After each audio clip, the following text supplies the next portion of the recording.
Vocês não vão acreditar no que aconteceu comigo na minha última viagem ao sítio da família. Próprio filho me convidou para passar um fim de semana no interior, desses convites que pareciam carinhosos e cheios de nostalgia. Eu fiquei emocionado. Pensei que finalmente ele tinha me entendido e queria passar um tempo de qualidade comigo. Mas aí, eu descobri a verdade por trás daquele convite aparentemente inocente. E o que eu fiz depois? Bem, digamos que essa experiência mudou completamente o relacionamento entre nós dois.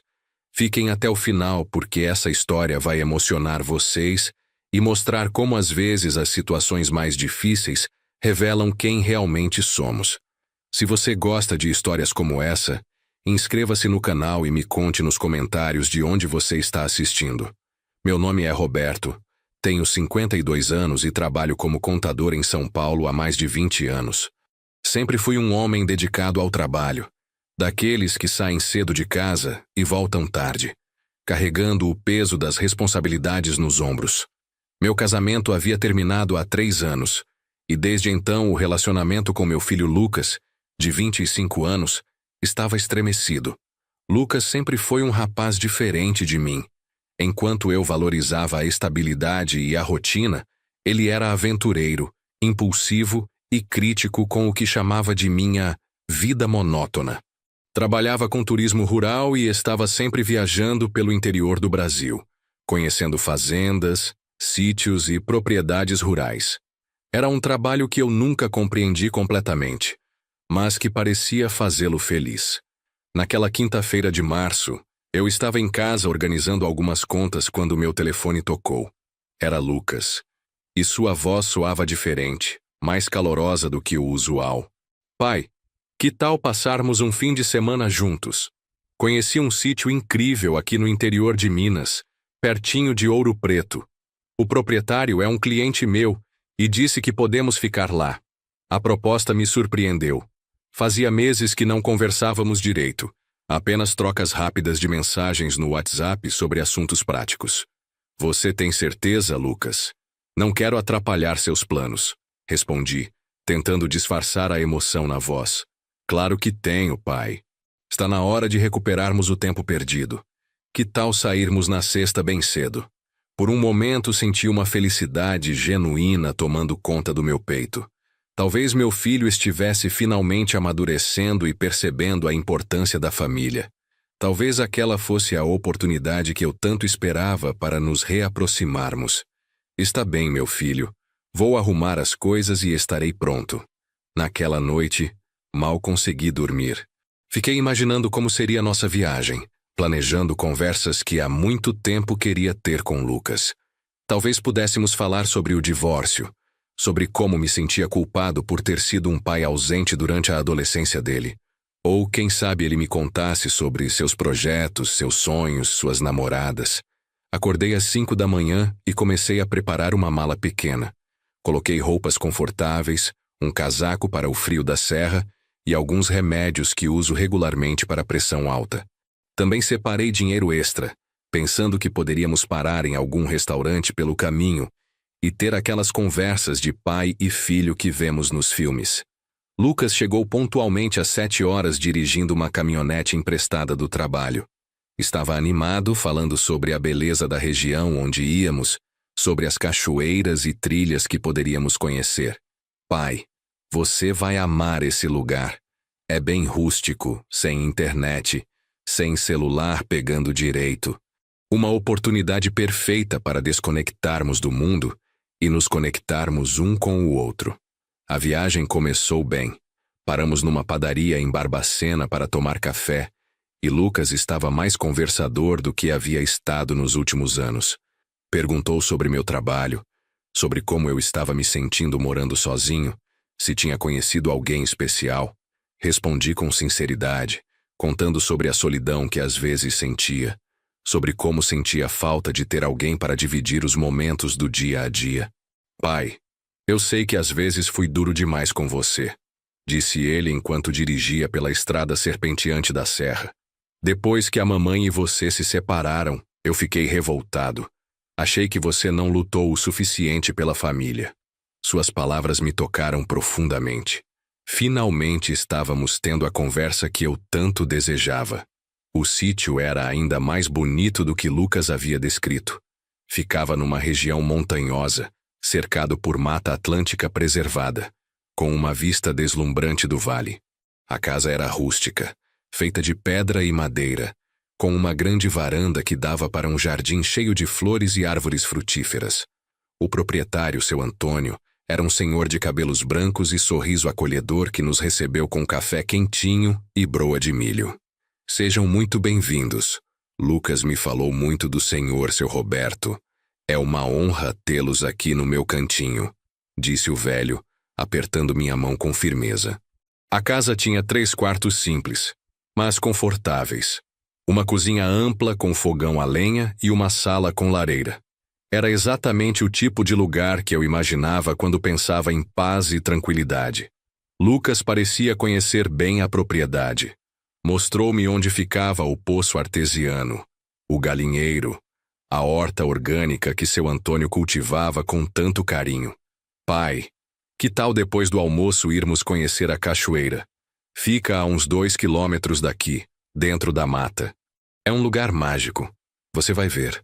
Almoçamos juntos com seu Antônio, que nos contou histórias da região, lendas sobre o Curupira e a Caipora, que os antigos moradores juravam ter visto pela mata. Lucas ria e fazia perguntas, demonstrando interesse genuíno pelas tradições locais. Eu me sentia feliz vendo meu filho assim, relaxado e curioso, longe do estresse da cidade grande. Após o almoço, seu Antônio disse que precisava ir até a cidade resolver alguns assuntos e só voltaria no final da tarde. Fiquem à vontade, meninos. A casa é de vocês. Se precisarem de alguma coisa, a Dona Maria, minha vizinha, mora ali na propriedade do lado. E partiu em seu jipe velho, deixando-nos sozinhos no sítio. Lucas sugeriu que descansássemos um pouco após o almoço antes de irmos à cachoeira. Ficamos na varanda conversando, apreciando o silêncio e o ar puro da serra. Era incrível como a ausência dos ruídos da cidade fazia bem para minha mente. Senti-me mais relaxado do que havia estado em meses. Por volta das 3 horas da tarde, meu filho se levantou e disse: "Que tal irmos agora, pai? O sol está perfeito, não muito forte, e chegando lá por volta das 4 podemos aproveitar bem e voltar antes do anoitecer." A proposta me pareceu sensata. Coloquei um tênis confortável, uma camiseta de manga comprida para me proteger dos mosquitos e pegamos 2 garrafas de água. Lucas conhecia o caminho. Começamos seguindo uma trilha bem marcada que saía dos fundos do sítio e adentrava na mata. As árvores eram altas e frondosas, criando uma sombra natural que tornava a caminhada agradável. Meu filho ia na frente, apontando plantas interessantes, explicando sobre as espécies de árvores que encontrávamos pelo caminho. "Olha só, pai. Essa aqui é uma peroba rosa. Deve ter mais de 100 anos", dizia ele tocando o tronco grosso de uma árvore imponente. "E aqueles passarinhos ali são bem-te-vis. Você consegue ouvir o canto deles?" Eu sorria, impressionado com o conhecimento de Lucas sobre a natureza. Era um lado dele que eu nunca havia conhecido. Caminhamos por cerca de 40 minutos quando Lucas parou numa bifurcação da trilha. "Ó pai, tem 2 opções aqui. Esse caminho da direita é mais fácil, mas mais longo. O da esquerda é mais direto, mas tem uma subida um pouco íngreme. O que acha?" Como queria impressionar meu filho e mostrar que mesmo aos 52 anos ainda estava em boa forma, escolhi o caminho mais desafiador. O caminho da esquerda realmente era mais íngreme. A trilha subia por entre pedras e raízes expostas, exigindo mais cuidado e equilíbrio. Lucas continuava na frente, ocasionalmente olhando para trás para se certificar de que eu estava acompanhando o ritmo. "Está tudo bem aí, pai? Não está muito cansativo?" "Estou ótimo, meu filho." "Continue", respondi, embora já sentisse o coração acelerar um pouco devido ao esforço. Não queria demonstrar fraqueza ou dar motivos para Lucas me achar um homem urbano frágil e despreparado para aventuras na natureza. Queria que ele se orgulhasse de mim, que visse que seu pai era mais resistente do que aparentava. À medida que subíamos, a mata ficava mais densa. As árvores se fechavam sobre nossas cabeças, criando um teto verde que filtrava a luz do sol em raios dourados. O cheiro da terra úmida e das folhas em decomposição enchia meus pulmões. Era um ambiente completamente diferente de tudo o que eu conhecia, ao mesmo tempo belo e um pouco intimidante. Lucas começou a falar sobre sua paixão pelo ecoturismo, sobre como descobriu essa vocação durante a faculdade de administração. Sabe, pai, quando eu disse que queria largar o escritório para trabalhar com turismo rural, você ficou decepcionado. Lembra? Ele não estava me olhando enquanto falava, mantendo os olhos fixos na trilha à frente. Lembro sim, meu filho, e hoje reconheço que estava errado. Você encontrou algo que te faz feliz, e isso é o mais importante. Respondi sinceramente. Era verdade. Por muito tempo critiquei as escolhas profissionais de Lucas, tentando convencê-lo a seguir um caminho mais seguro e convencional. Mas vendo-o ali, no seu elemento, percebi como havia sido injusto. Havíamos caminhado por mais de 1 hora quando Lucas parou abruptamente. Olhou ao redor como se estivesse procurando algo, ou como se tivesse perdido a referência do caminho. Lucas, está tudo bem? A cachoeira ainda está longe? Perguntei, começando a sentir uma leve preocupação. Pai, preciso te contar uma coisa, disse ele, virando-se para me encarar. Seu rosto havia mudado. A expressão amigável e calorosa havia dado lugar a algo mais sério, quase frio. Esse fim de semana não é bem o que você pensa que é. Meu coração disparou, mas não pelo esforço físico da caminhada. Havia algo no tom de voz de Lucas que me alertou para o perigo. Como assim, meu filho? Do que você está falando? Tentei manter a calma, mas uma sensação ruim começou a tomar conta de mim. Você se lembra da nossa última discussão, pai? Aquela sobre a herança da vovó? Claro que eu lembrava. Minha mãe havia falecido no ano anterior e deixado uma pequena propriedade no interior de São Paulo. Lucas queria que eu vendesse a casa e dividisse o dinheiro com ele imediatamente, mas eu preferia manter a propriedade na família por questões sentimentais. Lembro, mas não entendo o que isso tem a ver com nossa viagem. Respondi, embora já começasse a suspeitar que nossa escapada romântica ao interior não era tão inocente quanto imaginara. Lucas deu alguns passos para trás, aumentando a distância entre nós. Tem tudo a ver, pai. Você acha que pode controlar minha vida para sempre? Decidir quando e como vou receber o que me pertence? Sua voz estava carregada de ressentimento, uma raiva acumulada que eu não sabia que existia. Pensei que finalmente poderíamos conversar como adultos, mas vejo que você não mudou nada. Lucas, vamos conversar com calma. Não precisamos discutir aqui no meio da mata, disse, tentando apaziguar a situação. Mas meu filho não parecia interessado em diálogo. Seus olhos tinham uma frieza que eu nunca havia visto antes, como se estivesse olhando para um estranho. Sabe, pai, você sempre me subestimou. Sempre achou que eu era irresponsável, imaturo, incapaz de tomar decisões importantes. Bem, hoje você vai descobrir do que eu sou capaz. Lucas começou a andar em círculos ao meu redor, como um predador estudando sua presa. Do que você está falando, meu filho? Você está me assustando. Minha voz saiu mais fraca do que eu gostaria. A situação estava tomando um rumo que eu jamais poderia ter imaginado. O filho carinhoso que me havia convidado para essa viagem havia desaparecido, substituído por um homem que eu não reconhecia. Você quer saber do que estou falando? Lucas parou na minha frente, me encarando com uma intensidade perturbadora. Estou falando de te deixar aqui, sozinho, no meio dessa mata. Você sempre gostou tanto de estar no controle, de tomar todas as decisões. Agora vai ter que se virar sozinho. Pensei que fosse uma brincadeira de mau gosto, uma tentativa equivocada de me assustar. Para com isso, Lucas. Não é engraçado. Vamos voltar para o sítio e conversar sobre a herança da vovó. Podemos chegar a um acordo. Mas meu filho já estava se afastando, pegando a trilha de volta. Não, pai. Já chega de acordos e conversas. Se você conseguir sair dessa mata sozinho, se conseguir provar que é mais esperto e capaz do que eu imagino, talvez repense minha opinião sobre você. Caso contrário... Ele fez uma pausa dramática, sorrindo de forma cruel. Se vira com a onça. Fiquei paralisado por alguns segundos, incapaz de processar completamente o que estava acontecendo. Meu próprio filho estava me abandonando no meio de uma mata desconhecida, numa região onde eu jamais estivera antes. Lucas! Lucas, volta aqui! Gritei, mas ele já havia desaparecido entre as árvores. Corri atrás dele na direção que havia tomado, mas a mata parecia ter engolido meu filho. A trilha que havíamos seguido na subida não estava mais clara. Havia várias bifurcações, várias opções de caminho, e eu não fazia ideia de qual delas levaria de volta ao sítio. O desespero começou a tomar conta de mim. O sol estava começando a se pôr, e entre as copas densas das árvores já era possível perceber que a escuridão não tardaria a chegar. Tentei me acalmar, respirar fundo e pensar racionalmente. Lucas não podia estar falando sério.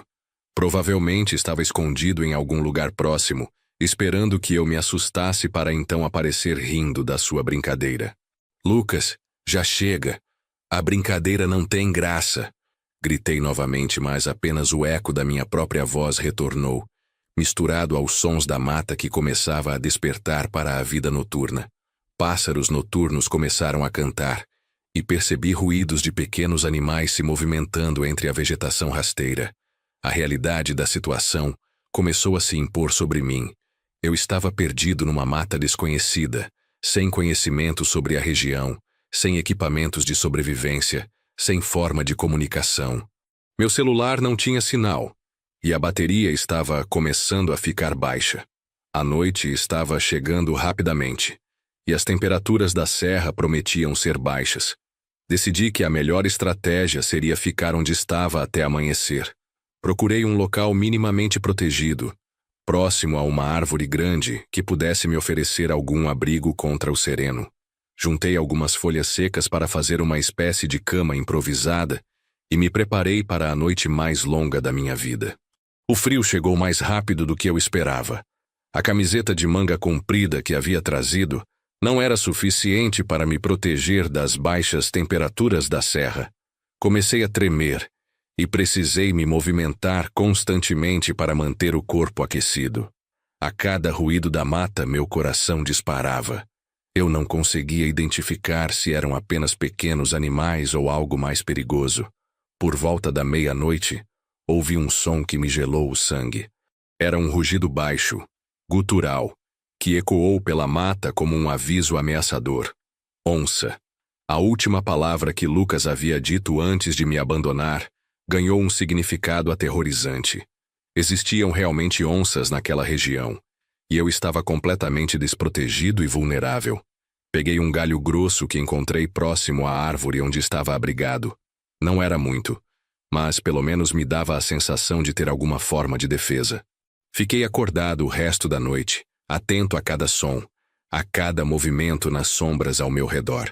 O medo havia se transformado em algo quase tangível, uma presença constante que me acompanhava a cada respiração.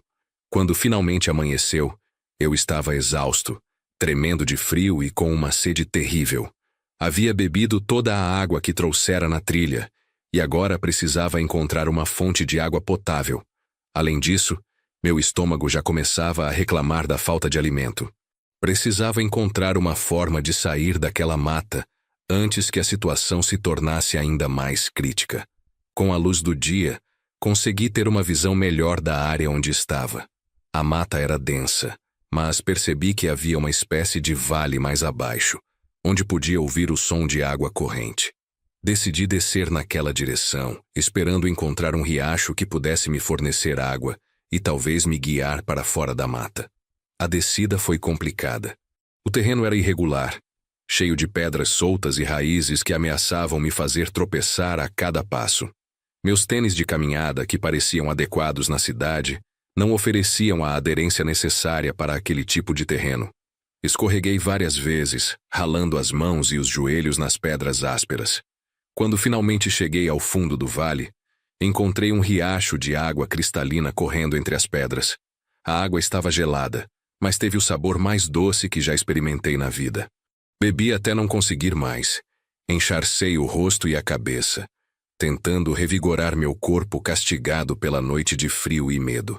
Decidi seguir o curso do riacho, esperando que ele me levasse a uma área habitada. Rios geralmente levam a povoados, e mesmo que fosse uma caminhada longa, pelo menos teria água disponível durante o trajeto. Comecei a andar pela margem, pisando de pedra em pedra, tentando manter os pés secos.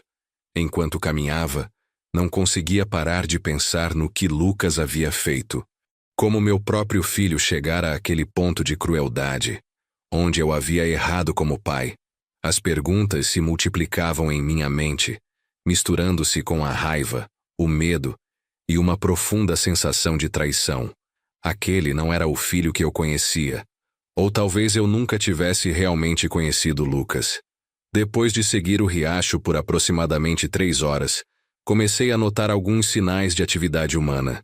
Havia pegadas de gado na lama próxima à água, e alguns galhos quebrados de forma que não parecia natural, como se alguém tivesse passado por ali, carregando ferramentas ou equipamentos. Meu ânimo se renovou. Se havia gado, significava que havia pessoas cuidando desses animais. Poderia ser uma fazenda, um sítio, ou pelo menos uma casa isolada onde eu pudesse pedir ajuda. Acelerei o passo, ignorando o cansaço e a fome que já começavam a me debilitar seriamente. Mais à frente, encontrei uma cerca de arame farpado cortando o caminho do riacho. Era definitivamente uma propriedade rural.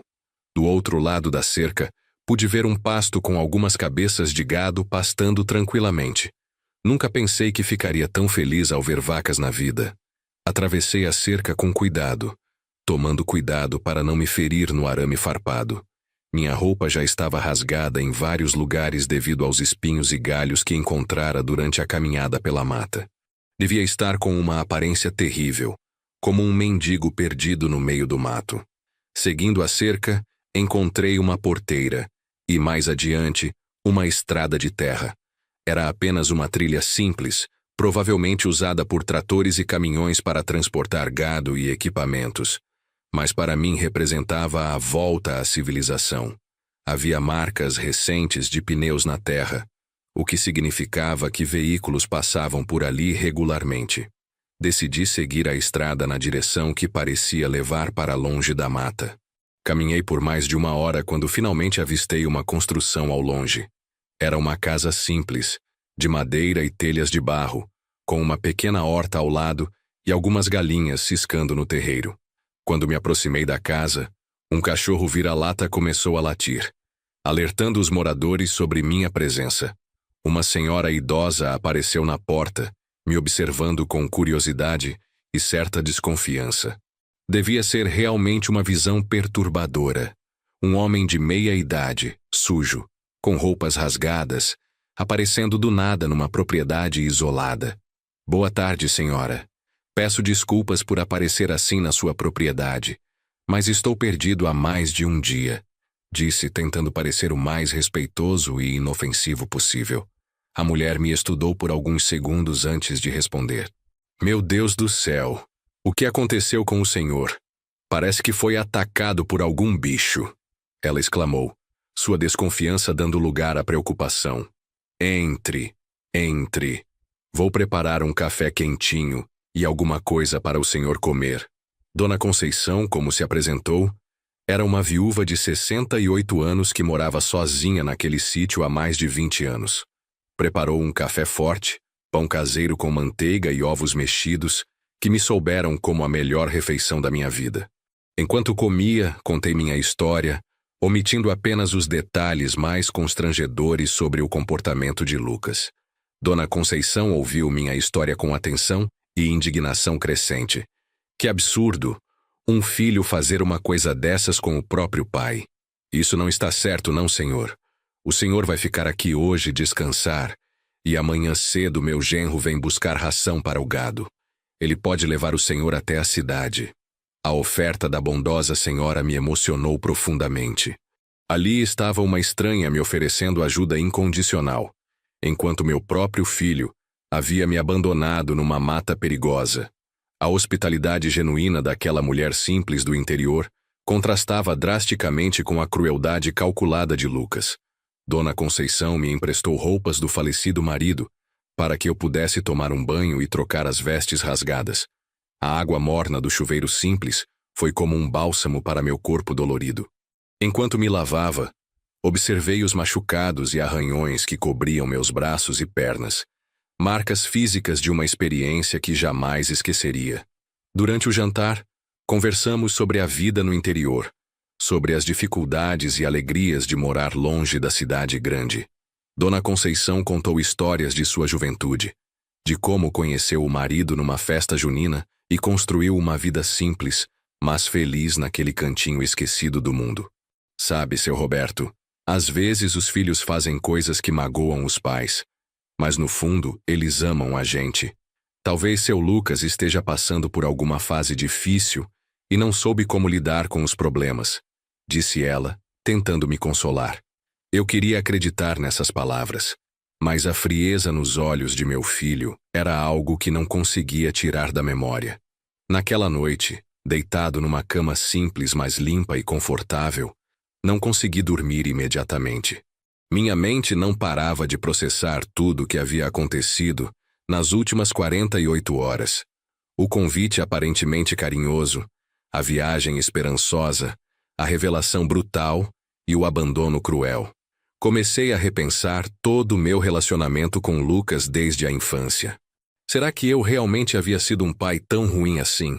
É verdade que trabalhei muito durante a infância e adolescência dele, perdendo vários eventos importantes como jogos de futebol, apresentações escolares e conversas casuais que constroem a intimidade entre pais e filhos.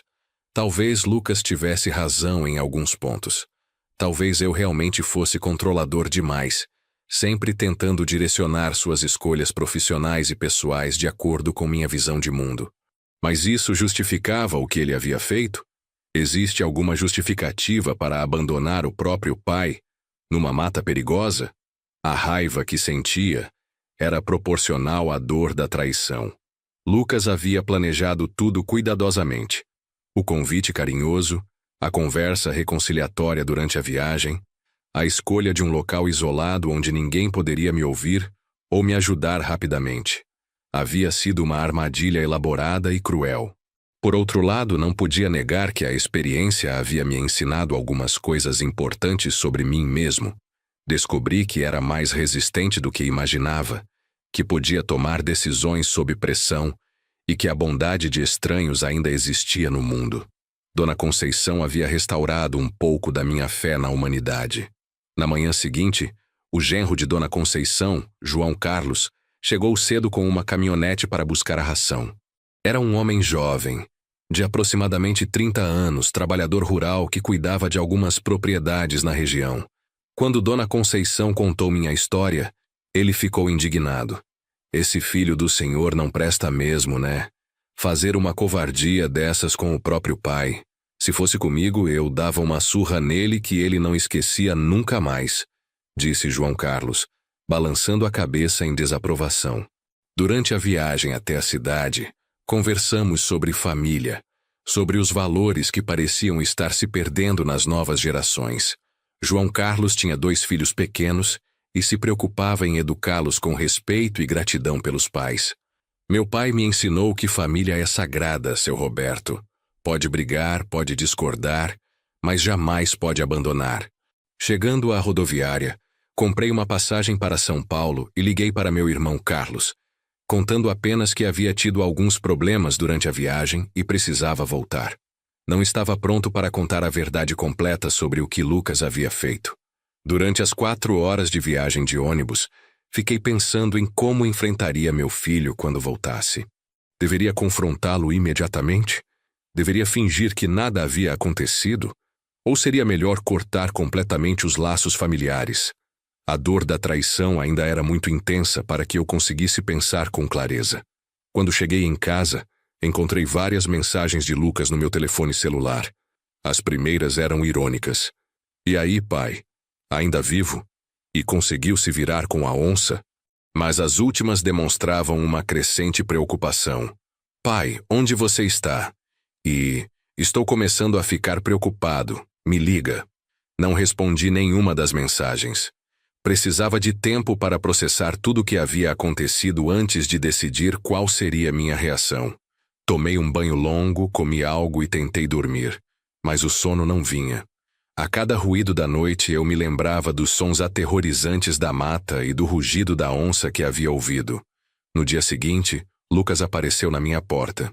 Estava visivelmente preocupado e, quando me viu, pareceu genuinamente aliviado. Pai, graças a Deus você está bem. Eu voltei no sítio no dia seguinte e você não estava lá. Seu Antônio disse que vocês tinham saído para a trilha e não voltaram. Fiquei desesperado. Você ficou desesperado? Respondi, minha voz carregada de sarcasmo e raiva contida. Interessante, considerando que foi você mesmo quem me abandonou no meio da mata. Lucas tentou entrar em casa, mas bloqueei a passagem com meu corpo. Pai, eu posso explicar. Eu não queria que as coisas chegassem a esse ponto. Era apenas para dar um susto, para você entender que não pode mais me tratar como uma criança, disse ele, tentando justificar o injustificável. Um susto? Lucas, você me abandonou numa mata com onças, sem comida, sem abrigo, sem forma de pedir ajuda. Eu poderia ter morrido. Minha voz estava alta, e alguns vizinhos começaram a aparecer nas janelas, curiosos com a discussão. Mas eu ia voltar. Eu ia voltar depois de algumas horas para te buscar. Era só para você refletir sobre como tem me tratado, sobre como tem controlado minha vida. Lucas parecia acreditar realmente que sua atitude havia sido justificada, o que me deixou ainda mais revoltado. Algumas horas, Lucas, eu passei uma noite inteira na mata, uma noite inteira tremendo de frio, com medo de ser atacado por animais selvagens, sem saber se veria outro amanhecer. Minha voz estava quebrando de emoção. A dor e o medo que havia sentido naquela noite voltaram com força total. Lucas baixou a cabeça, parecendo finalmente entender a gravidade do que havia feito. Pai, eu não pensei que seria assim. Quando voltei no sítio e não encontrei você na trilha, entrei em pânico. Procurei por horas, pedi ajuda para seu Antônio e para os vizinhos. Achei que tinha acontecido algo terrível. Aconteceu algo terrível, Lucas. Você descobriu do que é capaz quando a ganância e o ressentimento tomam conta do seu coração. Respondi, olhando diretamente nos olhos do meu filho. Você planejou tudo, desde o convite carinhoso até me levar para um lugar isolado onde ninguém poderia me ajudar. Não foi assim, pai. Eu realmente queria que passássemos um tempo juntos, mas quando chegamos lá, toda aquela raiva que eu sentia por você não me dar a herança da vovó voltou. Eu perdi o controle. Lucas tentava se explicar, mas suas palavras soavam vazias para mim. E você acha que isso é desculpa? Você acha que perder o controle justifica abandonar seu próprio pai numa situação de risco de vida? Entrei em casa e Lucas me seguiu, apesar de eu não ter dado permissão. Pai, por favor, vamos conversar. Vamos resolver isso como uma família. Eu reconheço que errei, que fui longe demais. Mas não podemos jogar fora toda a nossa relação por causa de um erro, disse ele, se sentando no sofá como se nada tivesse acontecido. Um erro? Minha voz saiu mais alta do que eu pretendia. Lucas, você me olhou nos olhos e disse, se vira com a onça, antes de me abandonar numa mata perigosa. Isso não foi um erro, foi crueldade premeditada. Isso foi uma tentativa de me intimidar, de me quebrar psicologicamente para conseguir o que quer. Lucas ficou em silêncio por alguns minutos, aparentemente processando a gravidade das minhas palavras. Quando voltou a falar, sua voz estava diferente, mais baixa, quase sussurrando. Pai, eu sei que você tem todo o direito de estar com raiva, mas somos família. Famílias se perdoam, não é? Família se perdoa, Lucas, mas também se respeita. E você perdeu completamente o respeito por mim no momento em que me abandonou naquela mata. Respondi, me sentando na poltrona em frente ao sofá, mantendo distância dele. O que eu posso fazer para consertar isso, pai? Me diz o que eu preciso fazer. Lucas parecia desesperado, talvez finalmente entendendo que havia ultrapassado uma linha que não poderia ser desfeita facilmente. Primeiro, você pode parar de fingir que isso foi apenas um erro ou um momento de descontrole. Você planejou me levar para um lugar isolado, você tinha a intenção de me assustar e me intimidar. Segundo, você pode reconhecer que sua atitude poderia ter resultado na minha morte. Lucas respirou fundo antes de responder. Está bem, pai. Você tem razão. Eu planejei assustar você, sim. Pensei que se você passasse algumas horas sozinho na mata, entenderia como é se sentir perdido e desamparado. Como eu me sinto quando você toma decisões sobre minha vida sem me consultar. E terceiro, continuei ignorando sua tentativa de justificativa. Você precisa entender que nossa relação mudou para sempre. Não posso mais confiar em você, Lucas. Não posso mais olhar para você e ver meu filho. Agora vejo um homem capaz de me abandonar numa situação de vida ou morte por causa de dinheiro.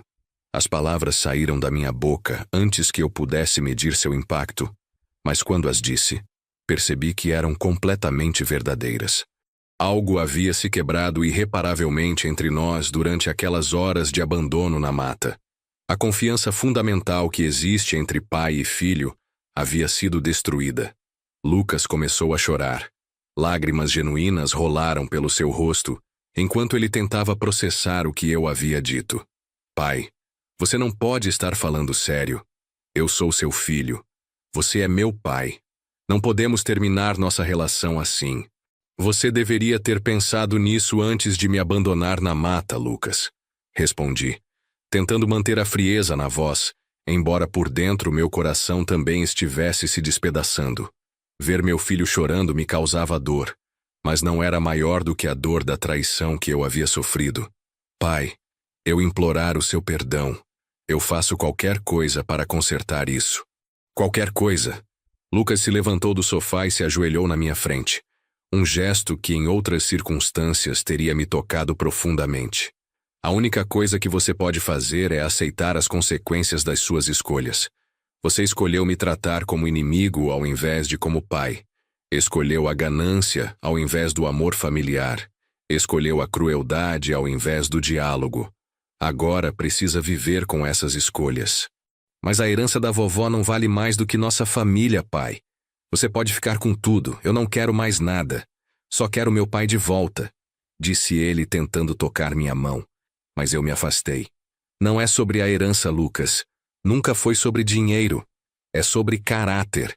É sobre descobrir que meu próprio filho é capaz de me colocar em risco de vida para conseguir o que quer.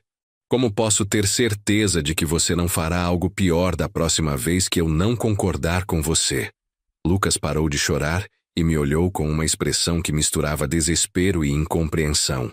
Você realmente acredita que eu sou capaz de te machucar fisicamente, pai? Você já me machucou, Lucas. Pode não ter usado as mãos, mas me machucou profundamente. E se eu não fosse resistente o suficiente para sair daquela mata sozinho? Se eu tivesse tido um problema cardíaco devido ao estresse e ao medo, você teria que conviver com isso para o resto da vida. Lucas ficou em silêncio por longos minutos, aparentemente processando a realidade do que poderia ter acontecido. Talvez pela primeira vez desde que tudo começou, ele estivesse realmente entendendo a gravidade das suas ações e as possíveis consequências. Pai, eu juro que não pensei em nada disso. Eu só queria que você me respeitasse, que parasse de me tratar como uma criança incapaz de tomar decisões, disse ele, a voz ainda embargada. E você achou que me aterrorizando conseguiria meu respeito? Lucas, respeito se conquista com atitudes, com responsabilidade, com maturidade, não com chantagem emocional ou intimidação, respondi, me levantando da poltrona. Eu sei disso agora, pai. Aprendi da pior forma possível, mas aprendi. Por favor, me dê uma chance de provar que posso ser diferente. Que posso ser o filho que você merece. Talvez um dia, Lucas. Mas não hoje. Hoje preciso que você saia da minha casa e me deixe processar tudo o que aconteceu. Preciso de tempo para decidir se ainda existe alguma possibilidade de reconstruirmos nossa relação. Lucas se levantou lentamente. Limpou as lágrimas do rosto e caminhou em direção à porta. Antes de sair, se virou uma última vez. Pai, eu te amo. Sei que não mereço, mas eu te amo de verdade. E vou esperar o tempo que for necessário para que você possa me perdoar. Eu também te amo, Lucas. E é exatamente por isso que sua traição doeu tanto. Respondi, fechando a porta atrás dele. Nos dias que se seguiram, vivi numa montanha-russa emocional. Havia momentos em que sentia raiva intensa, relembrando o medo e o desespero que senti naquela noite na mata. Outros momentos eram tomados por uma tristeza profunda, pela perda da relação com meu único filho. Conversei com meu irmão Carlos sobre a situação. Ele ficou chocado com o relato e, inicialmente, sugeriu que eu procurasse a polícia para denunciar Lucas por abandono e coação. Roberto, o que ele fez é crime. Você poderia ter morrido naquela mata. Eu sei, Carlos, mas ainda é meu filho. Não consigo imaginar colocando-o na cadeia, por mais errado que ele tenha sido.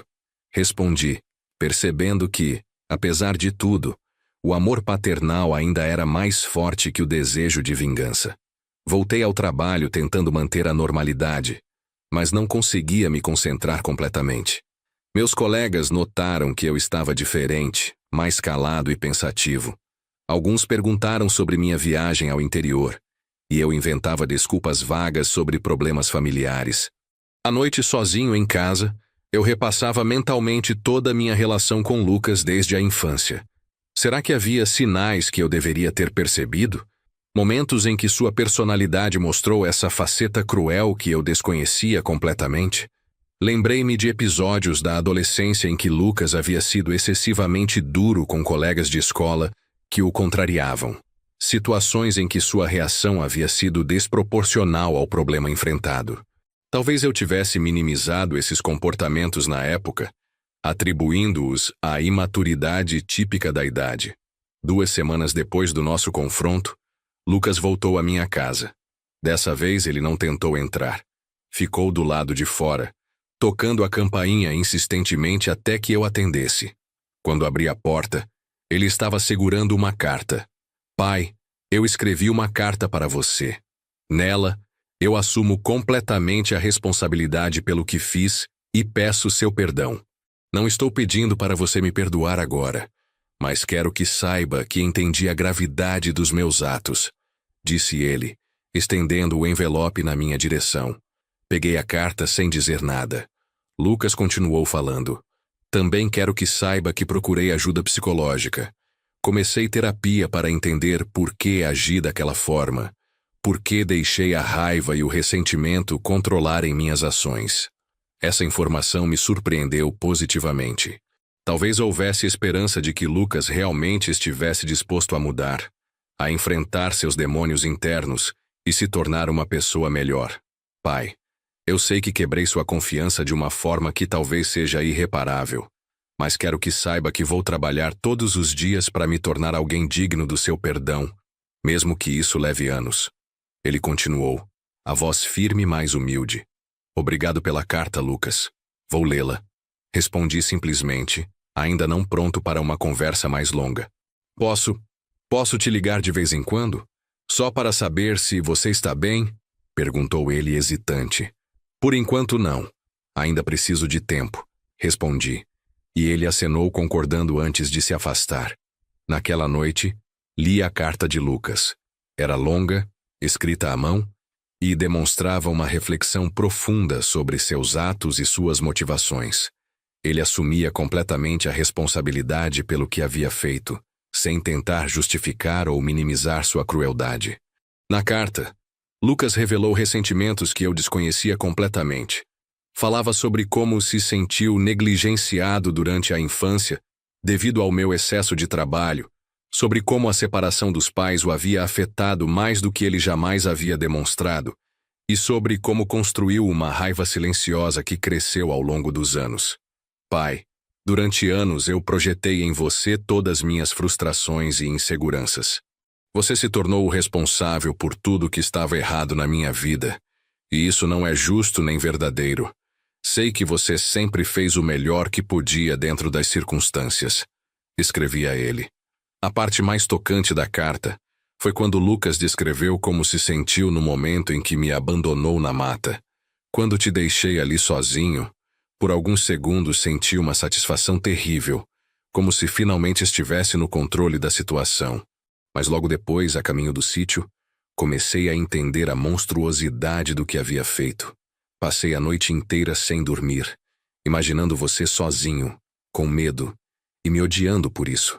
Ele contava também sobre como voltou à mata no dia seguinte, desesperado para me encontrar, e sobre o desespero que sentiu quando percebeu que eu havia desaparecido. Pensei que você tivesse morrido por minha causa, pai. E naquele momento entendi que havia perdido a pessoa mais importante da minha vida por causa do meu orgulho estúpido. A carta terminava com um pedido simples. Não estou pedindo perdão imediato, pai. Sei que não mereço. Estou apenas pedindo a chance de provar que posso ser melhor, que posso ser o filho que você sempre quis ter. Nos meses que se seguiram, mantive distância de Lucas, mas comecei meu próprio processo de terapia. Precisava entender minhas próprias emoções, processar o trauma do abandono e decidir se havia possibilidade de reconstrução do relacionamento familiar. Minha terapeuta, doutora Ana, me ajudou a entender que o que sentia não era apenas raiva, mas também luto. Eu estava de luto pela perda do filho que eu pensava conhecer, pela morte da confiança que existia entre nós, pela destruição de uma relação que eu considerava fundamental na minha vida. Roberto, o perdão não significa esquecer o que aconteceu ou fingir que não foi grave. Perdão é um processo gradual de liberação do ressentimento por sua própria saúde mental e emocional, explicou ela durante uma das sessões. Comecei a entender que guardar toda aquela raiva e mágoa estava me consumindo por dentro. Não conseguia dormir direito. Havia perdido o apetite e me isolado socialmente. Paradoxalmente, o desejo de punir Lucas estava me punindo também. Durante esse período, recebi algumas ligações do meu filho, sempre respeitosas e breves.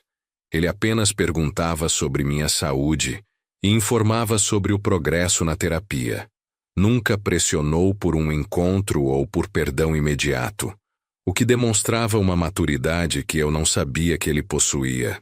Dona Conceição, a senhora que me havia acolhido durante minha fuga da mata, me ligou algumas vezes. Ela sempre perguntava sobre minha situação familiar e oferecia conselhos baseados em sua sabedoria de vida. Seu Roberto, às vezes os filhos fazem bobagens terríveis, mas no fundo eles amam os pais. Talvez seja a hora de dar uma chance para ele provar que mudou. 6 meses após o incidente na mata, tomei uma decisão. Aceitei encontrar Lucas para uma conversa. Marquei o encontro num local neutro, uma cafeteria no centro da cidade, e estabeleci algumas condições. A conversa duraria no máximo 1 hora, e eu poderia sair a qualquer momento se me sentisse desconfortável. Quando chegou ao local combinado, Lucas estava irreconhecível. Havia emagrecido, os cabelos estavam mais curtos e sua postura era mais humilde. Parecia ter envelhecido anos em apenas alguns meses, reflexo do peso emocional que carregava. Pai, obrigado por aceitar me ver, disse ele ao se sentar à mesa. Sua voz era diferente, mais baixa, sem a arrogância que eu havia percebido durante tantos anos. Eu sei que não mereço essa oportunidade. Lucas, antes de conversarmos sobre qualquer coisa, preciso que você entenda uma coisa. Eu ainda não te perdoei. Posso conversar com você, posso te ouvir, mas ainda não consegui superar completamente o que você fez, disse, estabelecendo limites claros desde o início. Eu entendo, pai. E não estou aqui para pressionar você a me perdoar. Estou aqui para contar o que aprendi sobre mim mesmo, nesses meses de terapia, e para assumir responsabilidades que deveria ter assumido há muito tempo. Lucas passou a próxima hora contando sobre suas sessões de terapia, sobre como descobriu padrões de comportamento tóxicos que havia desenvolvido ao longo dos anos, sobre como aprendeu a lidar com frustrações sem explodir ou culpar outras pessoas. Descobri que sempre tive dificuldade de aceitar quando não conseguia controlar situações, pai. E quando você se recusou a vender a casa da vovó imediatamente, eu interpretei isso como mais uma forma de você me controlar. Mas a verdade é que você tinha todo o direito de querer manter a propriedade por razões sentimentais. Pai, Durante a terapia, eu entendi que nunca realmente te conheci como pessoa, continuou Lucas. Sempre te vi apenas como meu pai, como alguém que deveria atender minhas expectativas e necessidades. Nunca parei para pensar em você como Roberto, um homem com seus próprios sentimentos, medos e inseguranças. Essa revelação me tocou profundamente. Era verdade que nossa relação sempre havia sido unilateral, com ele fazendo demandas e eu tentando atender, sem que houvesse um interesse genuíno dele pela minha vida pessoal, meus sonhos ou meus problemas. Quando você e a mamãe se separaram, eu te culpei completamente. Decidi que você era o vilão da história, que tinha destroçado nossa família por egoísmo. Só agora, aos 25 anos, consegui entender que relacionamentos são complexos e que os dois tinham suas razões e suas falhas. Lucas fez uma pausa, tomou um gole de café e continuou. Pai, eu quero pedir desculpas não só pelo que fiz na mata, mas por todos os anos de desrespeito, de julgamentos injustos, de tratá-lo como se você fosse meu inimigo ao invés do meu pai. Aprendi também que minha raiva não era realmente sobre dinheiro ou herança. Era sobre controle, sobre querer provar que eu era adulto o suficiente para tomar minhas próprias decisões. Mas usei os métodos mais imaturos possíveis para tentar provar minha maturidade. As palavras de Lucas demonstravam uma autocrítica genuína que eu nunca havia visto antes. Parecia que ele realmente havia feito um trabalho profundo de autoconhecimento e estava disposto a assumir responsabilidades que havia evitado durante anos. Lucas, aprecio sua honestidade e reconheço que você está fazendo um esforço genuíno para mudar, mas você precisa entender que reconhecer erros é apenas o primeiro passo. Mudança real requer tempo e ações consistentes. Respondi. Eu sei disso, pai. Por isso não estou pedindo para voltarmos a ser pai e filho como antes. Sei que aquela relação morreu na mata naquele dia. Estou pedindo a chance de construirmos uma relação nova, baseada no respeito mútuo e na verdade, disse Lucas, me olhando diretamente nos olhos. E como você imagina que seria essa relação nova? Perguntei, curioso para saber se ele havia pensado além do arrependimento imediato. Primeiro, gostaria de compensar o mal que te causei. Não financeiramente, mas através de ações. Posso te ajudar com qualquer coisa que você precisar, sem esperar nada em troca. Quero provar que posso ser útil e confiável. Segundo, quero conhecer você melhor como pessoa, não apenas como meu pai. Quero ouvir sobre seus sonhos, seus medos, suas histórias de juventude. Quero construir uma amizade verdadeira antes de tentar reconstruir a relação familiar. Essa proposta me surpreendeu positivamente. Lucas estava sugerindo algo que eu nunca havia considerado. A possibilidade de termos uma relação adulta e madura, baseada em interesse mútuo ao invés de obrigações familiares tradicionais. E terceiro, quero que você saiba que aceito completamente se decidir que não quer me ter na sua vida. Reconheço que o que fiz foi imperdoável e que você tem todo o direito de me cortar definitivamente da sua vida. Só peço que, se decidir me dar uma chance, seja honesto sobre seus sentimentos e expectativas. A maturidade dessas palavras contrastava drasticamente com o comportamento cruel que Lucas havia demonstrado na mata. Era como se estivesse falando com uma pessoa completamente diferente, alguém que havia crescido emocionalmente durante aqueles meses difíceis.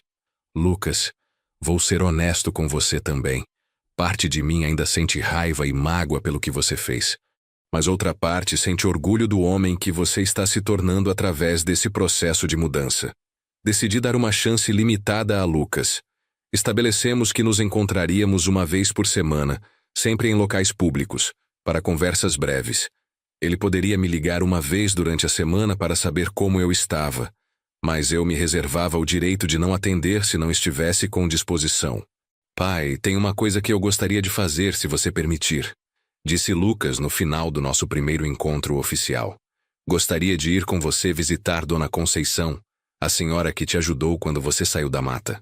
Quero pedir desculpas pessoalmente a ela pelo que fiz. A proposta me emocionou. Lucas havia lembrado de Dona Conceição e queria assumir responsabilidade até mesmo com pessoas que ele nem conhecia, mas que foram afetadas indiretamente por suas ações. Ela ficaria muito feliz com sua visita, Lucas. Dona Conceição sempre pergunta sobre nossa situação familiar quando conversamos ao telefone. Nas semanas seguintes, nossos encontros se tornaram gradualmente mais naturais e relaxados.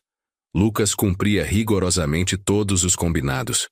Nunca pressionava por mais tempo ou intimidade, e sempre perguntava sobre minha semana, meu trabalho, minha saúde, demonstrando interesse genuíno.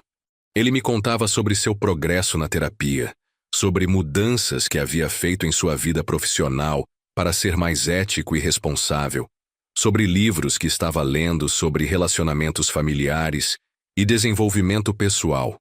Era evidente que estava investindo seriamente em sua transformação pessoal. Um dia, ele me surpreendeu ao aparecer com uma foto antiga nossa, de quando ele tinha 10 anos, e havíamos ido pescar num lago na região metropolitana de São Paulo. Pai, encontrei essa foto em casa e me lembrei de como eu era feliz naquele dia. Você tinha tirado um dia inteiro de folga do trabalho só para me levar pescar. Eu me lembro daquele dia, respondi olhando a foto. Você ficou tão empolgado quando pegou aquele lambari pequeno. Falou sobre isso durante uma semana inteira. 3 meses depois de começarmos nossos encontros regulares, Lucas fez uma proposta que me deixou inicialmente desconfortável. Pai, gostaria de fazer aquela visita à Dona Conceição que conversamos, mas também gostaria de voltar ao local onde tudo aconteceu, para que eu possa pedir desculpas no lugar exato, onde cometi minha covardia.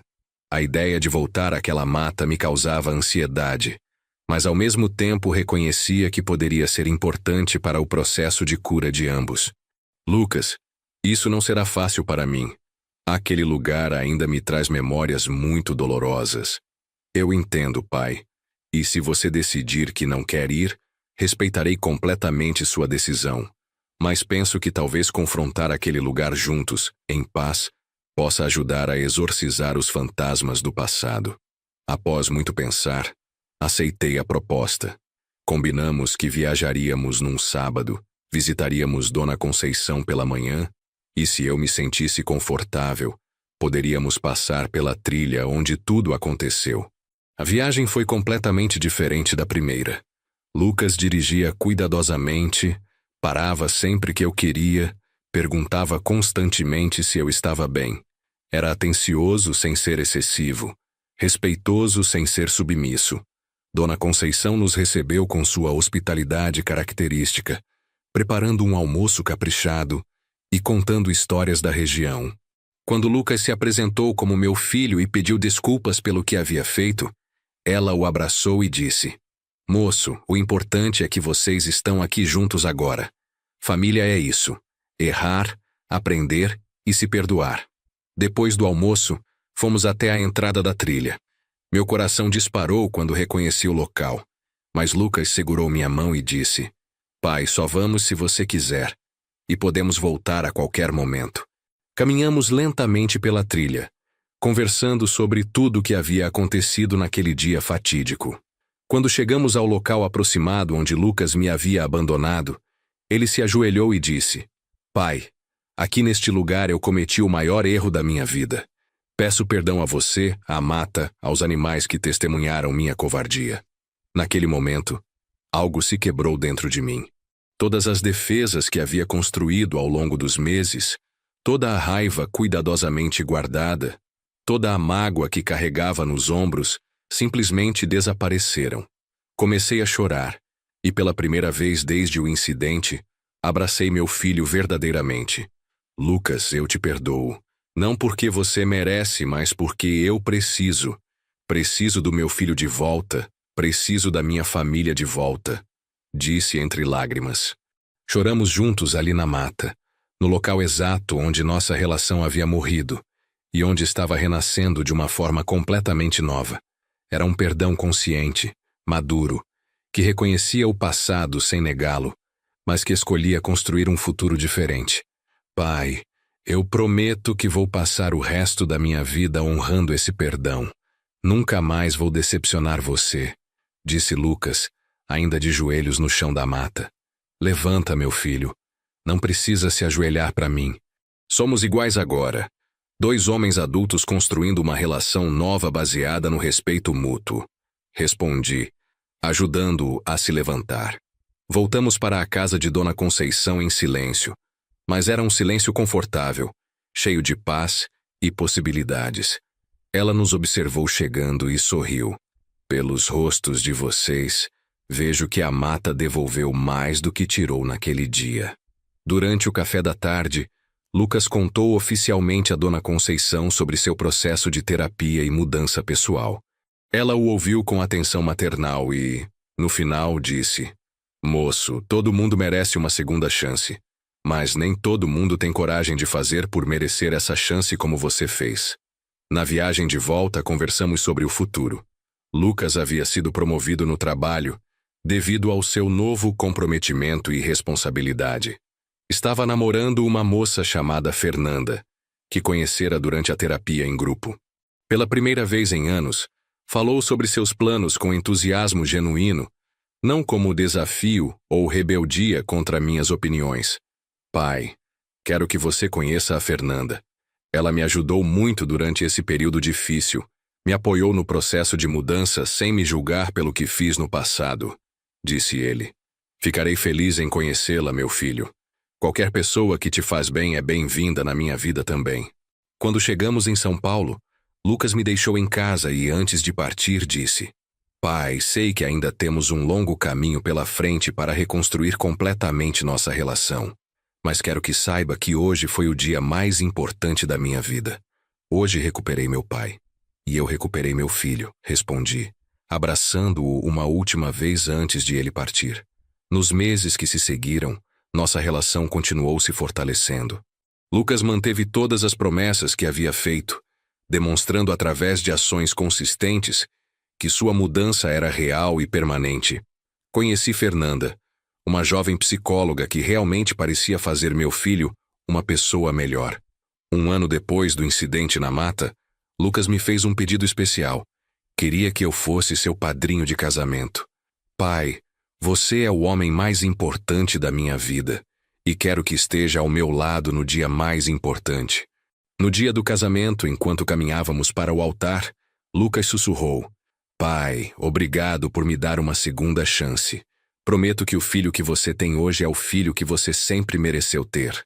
Naquele momento, olhando para meu filho transformado, para sua noiva radiante, para os amigos e familiares reunidos em celebração, entendi que às vezes as experiências mais dolorosas da vida podem resultar nas maiores bênçãos.